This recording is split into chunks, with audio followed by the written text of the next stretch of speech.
Okay. Like to talk about some properties of exponents. You guys have been introduced to these before, but we're going to kind of work through some examples, work through some demonstrations of why these are what they are.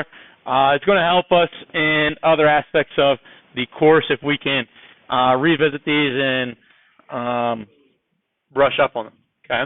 So the first one you guys have told me before, we've dealt with this quite a bit recently, that we're multiplying like bases, then we add the exponents, right?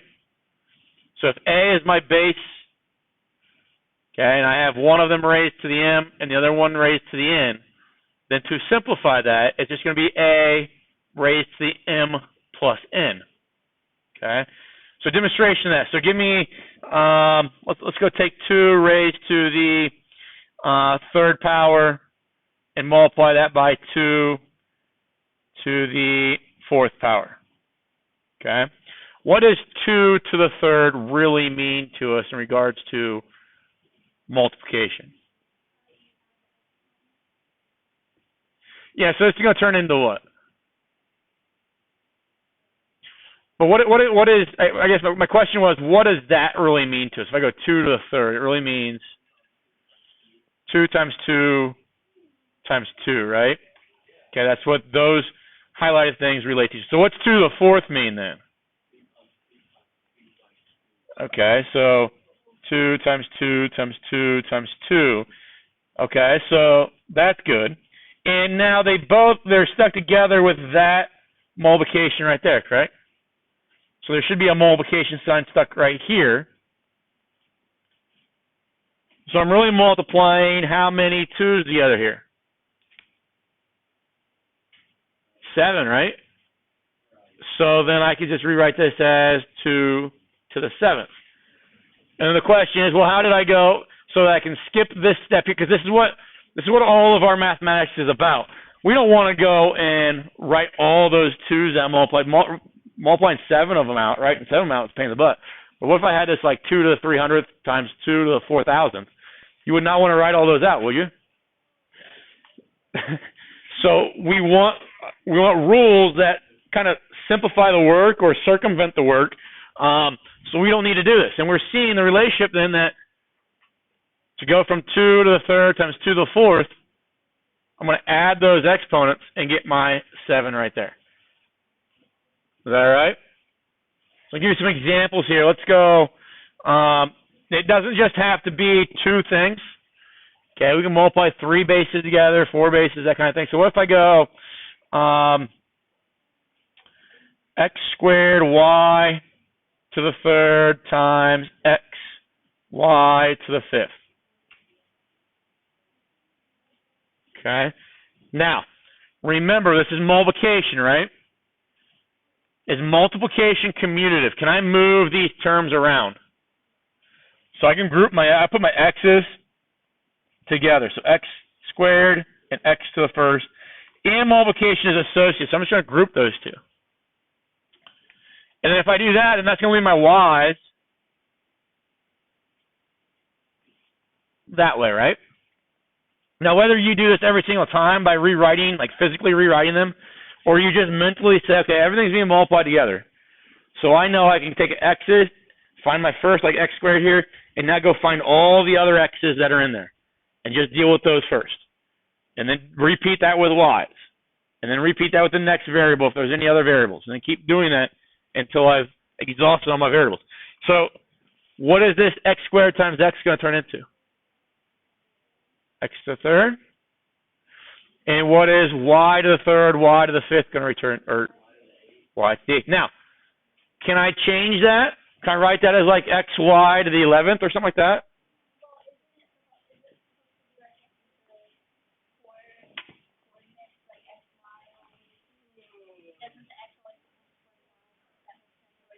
So you want to flip them, write y to the 8th, x to the third?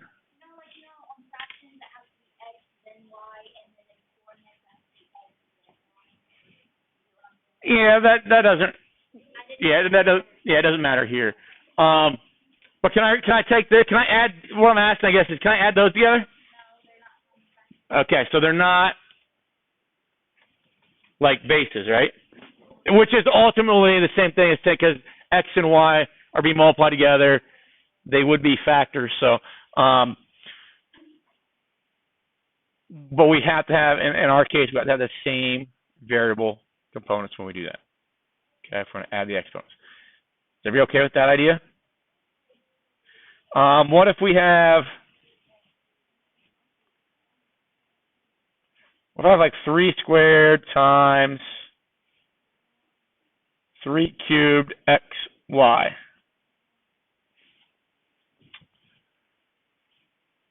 How many 3s would I really have here? 5 3s. And what about my x's and y's? What do those turn into? Yeah, just x the first, y the first, right? There's no like base with those. Now 3 to the 5th, we can actually rewrite because that's a whole number. Okay, so 3 to the 5th. So what's 3 squared? 9. So multiply it again, give me what, 27. So 3 to the 3rd is 27. 3 to the 4th is 81. 27 times 3. What's 81 times 3? Nope. What's 243? So 243 xy is the way that it can be rewritten. And that's usually, I mean, until your exponents get really, really big. Like if I had like 3 to the 50th, you would not rewrite that. You would leave it as 3 to the 50th. Okay. Most of your calculators, I think, at some point, like if I wrote, they start going scientific notation on you, and then at some point, that even, we go 3 to the 50th. Okay, so it goes scientific notation, but when that scientific notation goes far enough, let's write this as 3 to the 5,000th. It gives what they call an overflow error, which is basically meaning that you are trying to create a number that is so big that the calculator can't calculate it. Okay, so your little tiny calculators, your TI-30s, they probably have a smaller threshold than what this calculator does, but that might be one reason why we don't extend things very far with that. Yeah. All right, so the next property is what we call a power to a power. A power to a power. Here you see a to the m. Okay, so that's something like x squared or y to the 3rd or 5 squared or something like that, being then raised to an additional power. We call that a power to a power. And you see here what is happening between through what operation though? Okay, so when you distribute, what operation you use? Multiplication. Okay, so when we have this scenario, a power raised to a power, you're going to multiply the powers. Okay, let's kind of talk about y here again. Let's say I have, just go 2 to the 3rd raised to the 4th. Okay, let's just say that this thing here, let's just call it 2 to the 3rd. This 4 would tell me how many of those I have multiplied together, right? So doesn't that mean that I have 2 cubed times 2 cubed times 2 cubed times 2 cubed, right? But what is 2 cubed the same as?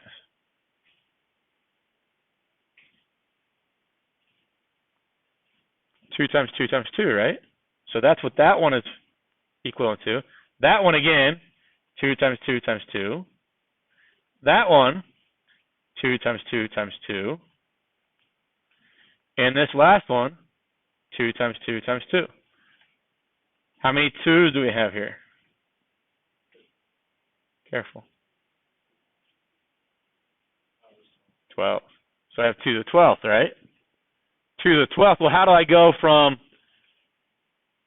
2 to the 3rd raised to the 4th to 2 to the 12th? The 2 stayed the same, right?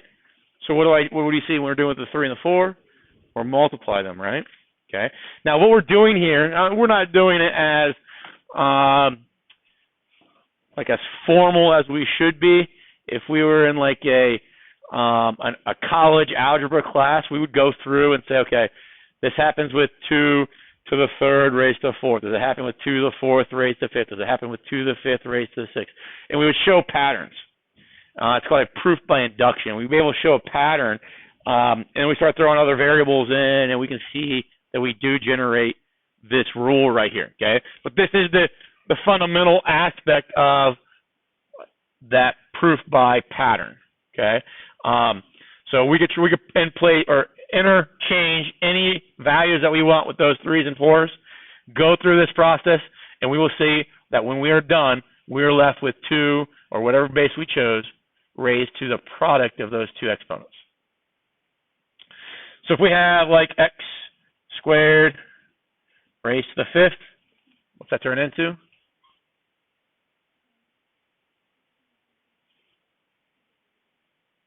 X to the 10th, right? Okay. What if I had x to the 5th squared? What's that give me?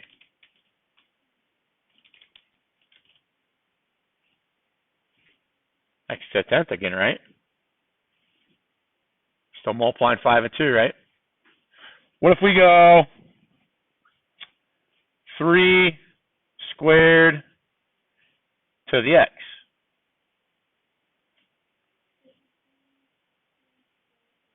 Yep, 3 raised to 2x is the way we would phrase that, but you just simply multiply whatever those parts are, the 2 powers, together, right?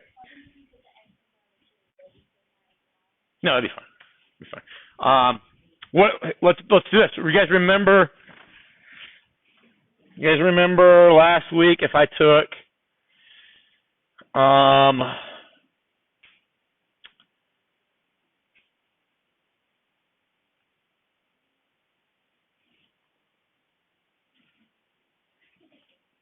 could you rewrite that so that it had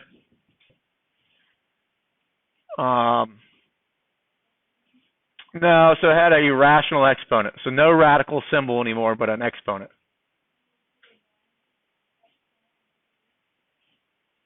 Like that?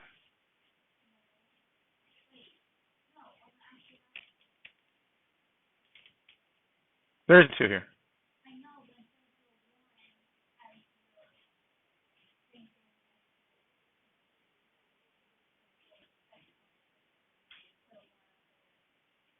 Right here, where that 2 is right there, you're saying put a 1 there?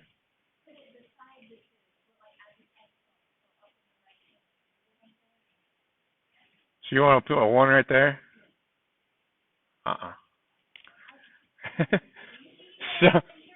So now I'm just we had the rule. It was we started with n. We said if we had n raised to the 1/2, that denominator was the index of the radical, and then the numerator was the power of the radicand. You guys remember going through like 9 raised to the 1/2, and that gave us 3, which we know is the same thing as the square root of 9 to the 1st, right? So we went through that pattern. So let's do this. Let's say, like, if I take a square root, talk about y square root. When I square it, we've talked this, right? We said that cancels with that and leaves me just x to the 1st, right? Okay, undoing a square root, you raise something to the second power. Well, why is that? It is what we're just talking about right now. It's because when I take this here and square it, it is equivalently the same as taking x to the 1/2 and squaring that. Is this now a power to a power? Is that a power to a power? What do you do with a power to a power? What do we do over here? You multiply them, right? 3 and 4. So am I going to multiply these 2? So what's 1/2 times 2? Just 1. So that's the logical reason why we say when we square root, when we have a square root and we raise it to the second power, things cancel out. Or when we have something squared and take the square root of it. So if I have x squared like this, and I take the square root of that. Okay? That is, in this case, it would be taking, actually, I guess the route that would go here, we just rewrite this as x raised to the second over 2. That's using that rule of rational exponents. And what's 2 over 2? It's just 1, right? But our inverse relationships of undoing a square root with a power of 2 is all based off of our laws of exponents.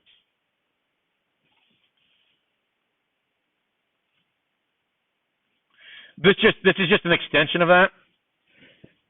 Okay, it says if you have a lot of times, a lot of textbooks are going to write it as ab to the mth, and you can rewrite that as a to the m, b to the m. I like to go a little bit further because a lot of times the a and b that they give you will not be raised to the first power. Okay, that's what we're seeing here in red. They don't write the exponent, so it's a to the first, b to the first, and kind of what Maya said earlier is that we're just going to distribute that m. It's still power to a power, but it's a power to a product, the power of a product. We're going to distribute that m to all the exponents that are in here, and a lot of times people don't realize that that's a 1 there. I'm taking m times 1 and an m times that 1 with the b, and we get this. So what if they're not 1s? What if they're 2s or 3s or just something random like S and T? It's the same idea. You're going to start with your bases. You're going to keep your A and your B as your base, and then we're going to take this M and multiply it by that S, and that's going to give me A to the SM. And then we're going to take M and multiply it times that T. We'll distribute there, and we'll get B raised to the TM. Okay. Just a short example of this. Let's go 2 to the third A to the fourth. We'll just go squared. Okay, so that squared really means that I have 2 of these things being multiplied together, right? So I really have 2 cubed, a to the fourth, 2 cubed, a to the fourth. Can I rewrite that? Because it's all multiplication. Can I rewrite that as 2 cubed times 2 cubed times a to the fourth times a to the fourth? Does that make sense? Is this 2 cubed? 2 times 2 times 2? Is that 2 cubed? 2 times 2 times 2?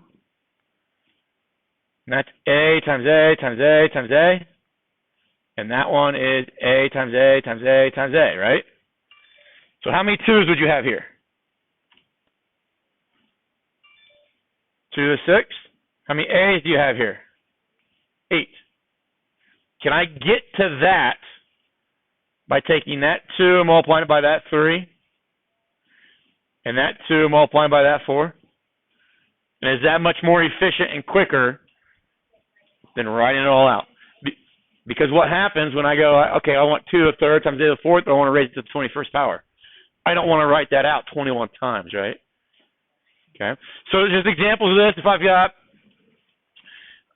2 squared a to the 5th x raised to the 7th power. Okay. It's going to be 2 to the what? 14th. It'll be a to the 35th. And it'll be x to the 7th. And you're done. That's all you got to do. The one thing I need you guys to understand is that when we do power to a power, or we take a product raised to a power, key word here is it's a product. It's not a sum or a difference. If I have something like, I don't want to confuse you, but we need to make this distinction. If I have like 2a plus b raised to the 4th, you cannot do what we're doing right now. That's a completely different concept. That make sense? Okay. So that is a completely different concept. So we're only able to do these laws of exponents when we just have multiplication existing inside our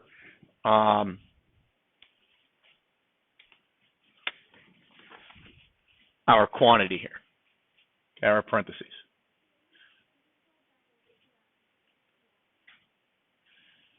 Yes. Yes.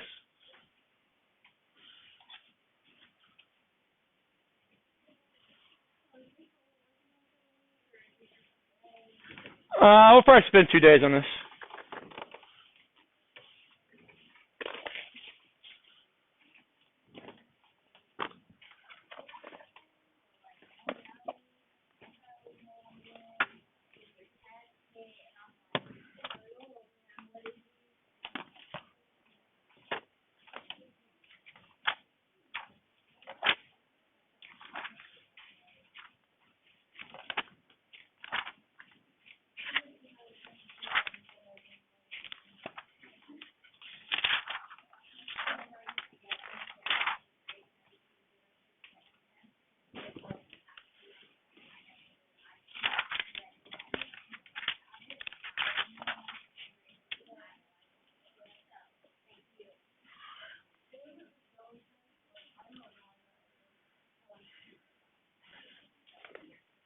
All right, I just want to run through some examples of these 3 properties here.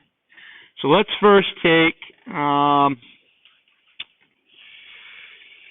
something like this. If I've got the square roots,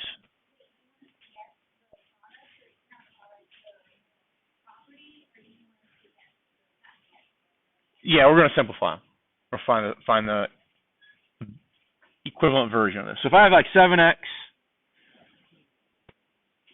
to the third here, okay. Now we've done a little bit of this prior, and we could approach this maybe a completely different way than what we're going to do here. But I think the way that we do it here with our laws of exponents is going to be easier for us if we can get rid of that square root. Okay, if I want to get rid of a square root, can I do this? Can I take, so if this is my square root, so I have 7x cubed, would you guys agree that this square root here is a 1/2 power? Does that make sense? Okay, because if I had like something like this, can't we rewrite that as 9 to the 1/2? Okay. If I had something like this, if I had 9 to the third power in there, okay, we could rewrite that as 9 cubed to the 1/2. Let's see if that on Desmos produces an equivalent result. If I go, so let's go square root of 9 cubed. Gives me 27, right? So let's see if 9 raised to the third should be that there, right? And raise that then to the 1/2. Does it still give me 27? Okay.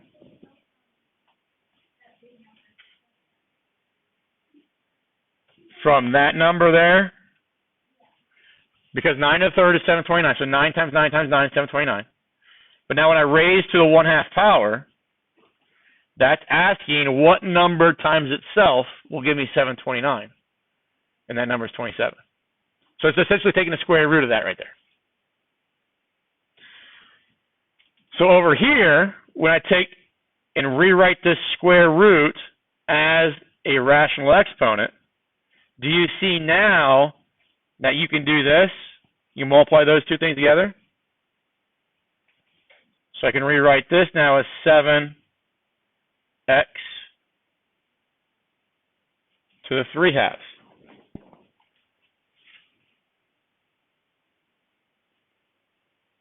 And all we're doing here is just showing different ways that we can express an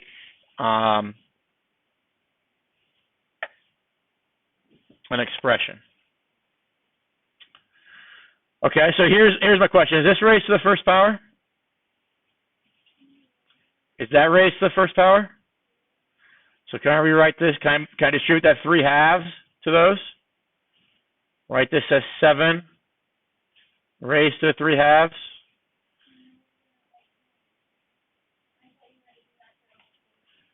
We didn't do that here.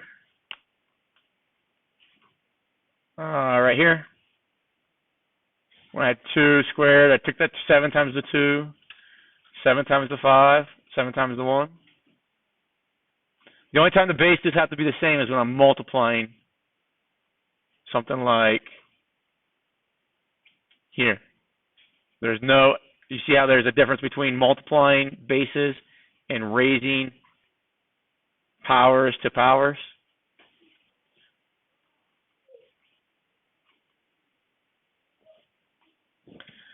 So we can do that. Okay. Now, we can rewrite this as, remember, so let's go back to the idea that if I had, if you guys remember, we had n raised to the a, b, that became the beef root of n to the a. Okay, that's what we talked about last week. Okay, so that was like if I had n to the 2/3, I could rewrite that as the cube root of n squared. Does that make sense? That's just taking this denominator and it becomes the root. This numerator becomes that power. So let's do that with this 7. Okay, so that 2 is going to be the root. And I'll have 7 cubed underneath. Do the same thing with the x.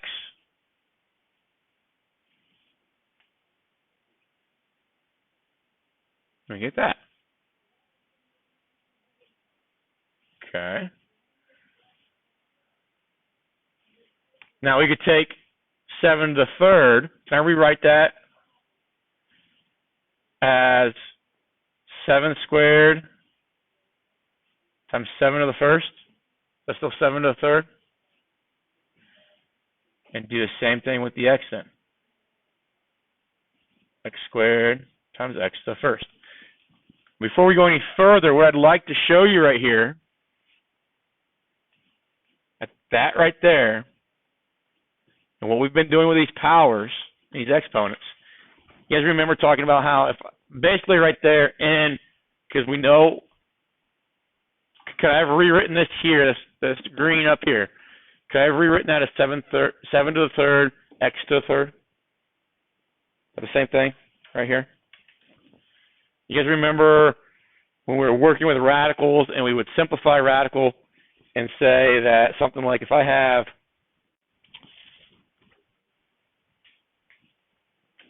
we'll do it on the board. If I had something like radical 12, that we can rewrite that as radical 2 times 3 times 2. Is that still radical 12? And then we're able to break that apart and say radical 2 times radical 3 times radical 2.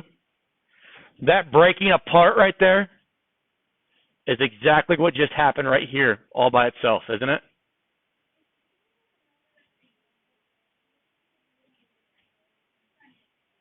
Yeah.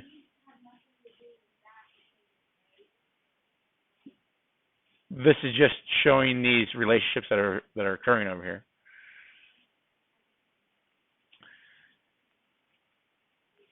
Can I rewrite this down here as the square root of 7 squared times the square root of 7? And then this one is the square root of x squared times the square root of x. Which ones of these cancel? Yeah, and the reason these cancel is because, think of this. Yes. Isn't this one here in the box the same thing as 7 squared raised to the 1/2 now because I can take that root and put it as a power of 1/2. 7 squared to the 1/2 is just 7 to the 1st. This one doesn't cancel. There's no cancellation, so it stays radical of 7. And then, like Maya said, that will go to x, and this will stay radical x. And then we get multiplication property of radicals. We get 7x out front. We get 7x underneath. Okay. Now here's a statement that I want to make. Okay. Whenever we go through mathematics, and this especially happens at the high school level for whatever reason. Okay. And my opinion is that in high school mathematics, we start teaching you things early on that you can do, but you don't know why you do them. Does that make sense? Okay, you've been shown in mathematics why maybe something like that, what we're doing. Like I've told you in the past that I could take, radical 12, and we can rewrite that as radical 2 times radical 2 times radical 3, like that. And at that time, I just told you, you can do it. I never explained why. Okay? What we just went through is the why in regards to how that and why that works. Does that make sense? I think you're shown to be, like I say, be a robot. They tell you I can program a robot to do the same thing over and over and over and over again, right? But does the robot know why it's doing that? It's just doing it, right? Okay? I can show you guys the steps of how to go through every one of these problems, like we did over here. Okay? Every time I see like basis, add exponents. Every time I see power to power, multiply exponents. Every time I see powers to power with products, so I distribute those powers. And you can do that. You can become very efficient at that just by doing what I told you to do. But do we know why that works? Okay? I can show you this relationship here, that a root, okay, essentially is a rational exponent. And I can show you, take the denominator, put it out front as the index, take the numerator, it's the exponent underneath, and you've got an equivalent format. But do we know why? Okay? The laws of exponents are the why of a lot of those things. Okay? I want to do one more here. Actually, no, we're not going to. We'll pick up with this tomorrow. There is an assignment in Math Excel. You could probably run through. You'll have to search. I think there's 22 questions on it, but I've given you until Thursday. I believe. No, it might be. I think it is Thursday. I made that due. Since it's a little bit longer than normal assignments, but you could probably go through and do a third of those right now based off these properties that I just gave you. Okay. Tomorrow we'll do more examples. We'll go on to the negative exponent property. And we'll move through these in the next couple of days. And then the goal is to be able to get to working with radical equations. Okay, so we'll put some of this stuff inside an equation and see if we solve for variables.